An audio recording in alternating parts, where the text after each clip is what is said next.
All right, it goes like this. Donald Trump is saying, all right, even if you love this health care law, even if you think it's, cherry pie, is it worth triple-digit premium hikes? That's what's going on in Arizona. Arizona Chamber of Commerce President, CEO Glenn Hammer, says there's got to be a better way.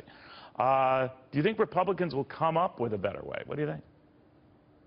I absolutely do. Senator John McCain, during his reelection, made the unraveling of the Affordable Care Act a centerpiece of his campaign.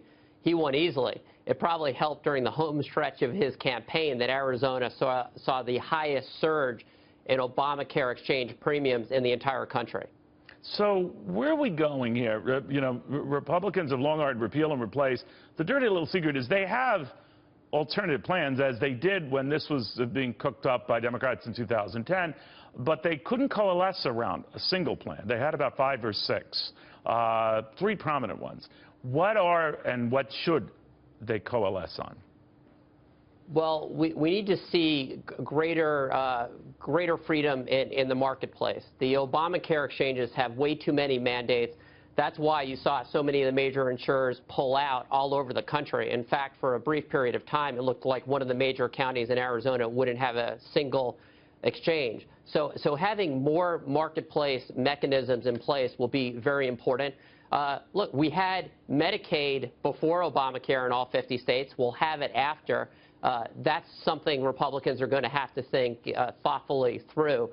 But overall, Obamacare has been a disaster. The process which it went through was an abomination. Not a single Republican supported it. I'd encourage Republicans to do their best to also bring some bipartisan support to what they do going forward.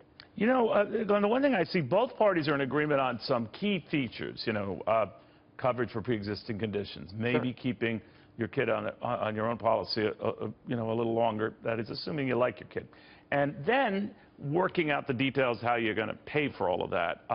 That's where it's a slippier slope. What happens? Well, that's something that's going to take some work. But look, during the campaign, it was Hillary Clinton's own husband, former President Bill Clinton, who said the design of the health care law was crazy. It was very, very clear that the Affordable Care Act was going to need a major restructuring, regardless of who won. And I think, just before coming on, Vice President-elect Pence's comments were right on the mark. All right. We'll watch closely. I mean, you've dealt with it front and center with the cost that in your state just seemed totally crazy. But Glenn Hammer, thank you very, very much. Good having you. Thank you.